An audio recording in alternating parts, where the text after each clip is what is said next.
Working the night shift is different from any other job. When the world sleeps, you're left alone with silence, shadows, and the feeling that you're not as alone as you think. Empty hospitals, quiet highways, deserted offices, places that seem harmless during the day can twist into something sinister once the clock hits midnight. Tonight, we'll step into 3 true stories from people who worked through the darkness and found something waiting for them. Story 1. The Whispering PA System. It was the graveyard shift at St. Mary's Hospital. At 3 a.m., the halls were silent. Only the low buzz of fluorescent lights and the distant hum of medical machines broke the silence. A janitor made his rounds with a mop and cart, pushing slowly across the tile. The air smelled faintly of bleach and something older, something stale. Hospitals are unsettling at night, corridors that feel endless, doors that seem to lead nowhere, and an absence of voices that makes the silence heavy. He'd done this job for years. Until that night. As he finished the 3rd floor, the ceiling speaker above him crackled to life. At first, he thought it was just static. But then, through the static, a voice whispered. It spoke a name. Slowly. Deliberately. The name of a patient he remembered cleaning up after earlier that evening. The janitor froze, mop still in hand, staring up at the speaker. That ward had been cleared hours ago. That patient was discharged. No one should be calling their name. And yet, the whisper came again. Softer, clearer, almost urgent. He gripped the mop tighter, trying to steady his nerves, and followed the sound. The whisper repeated every few steps, always the same name, guiding him down the dim corridor. His sneakers squeaked against the polished tile as he approached the far end of the ward. There, a locked door glowed faintly under its frame. A thin line of light stretched across the floor. And from the ceiling speaker above, the whisper shifted. This time, it wasn't the patient's name. It was his own name. Spoken in a broken, static-filled version of his own voice. He froze, heart pounding so hard it seemed louder than the speaker. The voice called again, dragging out every syllable. He stumbled back, staring at the locked door. He lifted a trembling hand and pounded against the door. The whisper stopped. Silence. The PA cut out with a loud pop. The hallway plunged into darkness as the lights flickered once, then died completely. For several seconds, there was nothing. Just the sound of his own shallow breathing in pitch black. Then, the light snapped back on. The glow under the door was gone. The hall was empty. The next morning, shaken and pale, he asked about the patient whose name he had heard. The nurse at the desk gave him a strange look. That patient hadn't been discharged. They had passed away. At exactly 3:02 a.m., the very minute he heard the first whisper. From then on, nurses claimed the PA system sometimes whispers names in the night. Sometimes it's a patient about to pass away. Other times, it's their own name. Story 2: The Eyes in the Surveillance Camera. It was 2:45 in the morning at a corporate office downtown. The building had been empty since 7 p.m., save for a lone security guard. He sat in the surveillance room, sipping cold coffee, his eyes heavy from staring at the same screens for hours.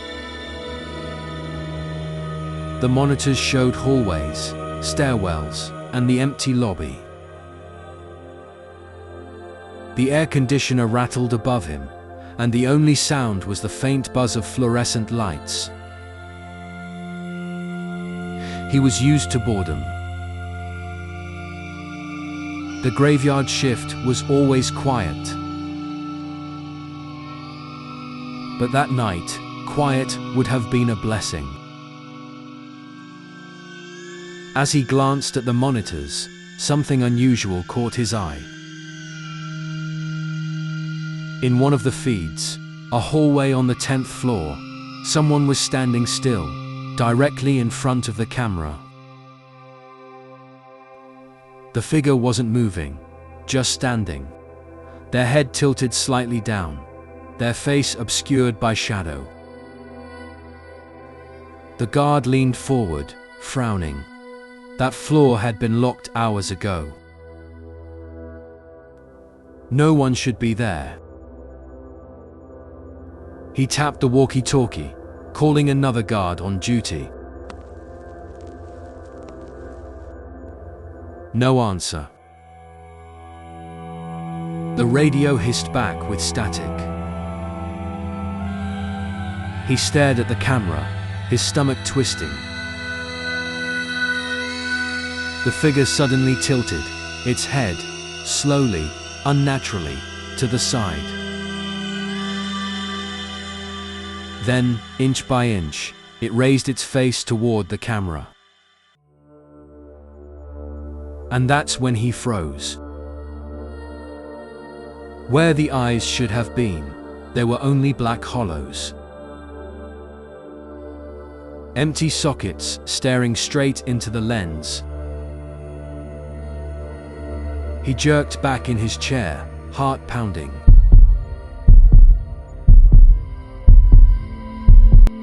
He switched to another angle, different hallway, different camera.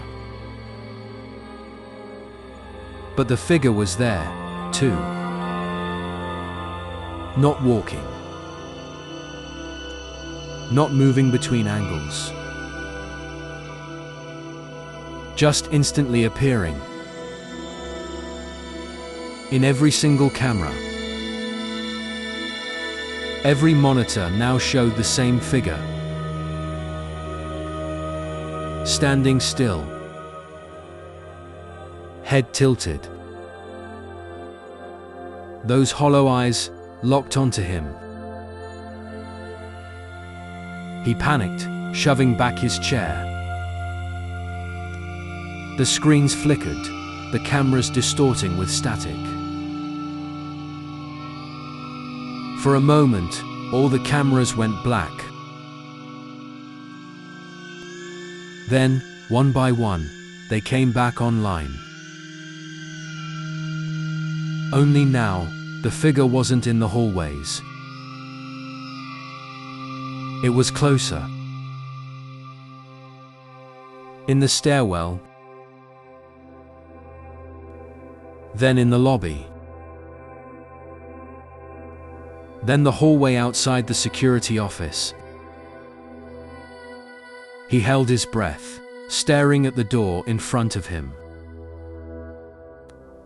From the monitor above, the figure stepped into view.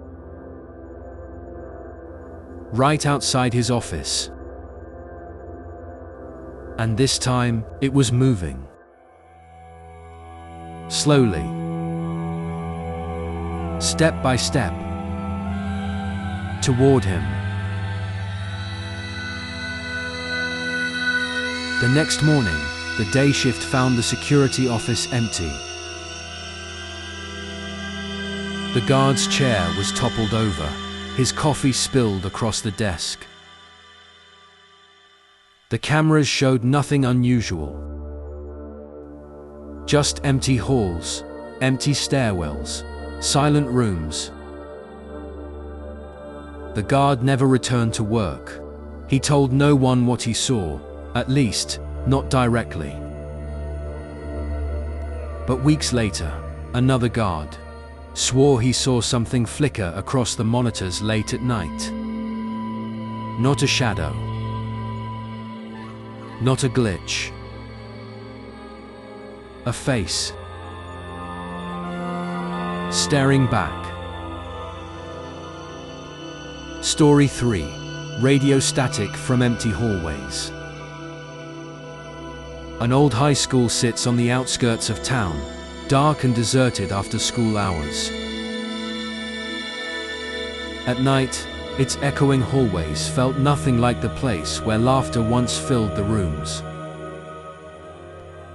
A security guard had the task of locking up and patrolling the grounds. Just him, his flashlight, and the walkie-talkie clipped to his belt. Most nights, it was silent. A boring job. But boredom ended one night, when the walkie-talkie came alive. As he walked past the gymnasium, the speaker on his walkie-talkie hissed. Static spilled out, sharp and distorted, until it cleared just enough to form a single word. His name. He stopped cold, scanning the dark hall around him. No one was there. He pressed the button, demanding to know who was on the other end. Silence. Then the voice whispered again, fainter this time, dragging his name through the static like a broken tape. He tried to laugh it off, telling himself it was interference. But the voice returned. Not his name this time. A number, classroom 209. His chest tightened. Classroom 209 was on the second floor, an old classroom that had been sealed for years. Still, his duty was to check. He climbed the stairs, each step groaning beneath his boots. At the end of the hall, the door to 209 stood slightly ajar. A thin strip of light leaked out, though the entire building's power had been cut hours earlier. He pushed it open. The classroom was empty, dusty desks, chalk still faintly smeared across the board. And then his walkie-talkie is making noise again. This time it wasn't a voice.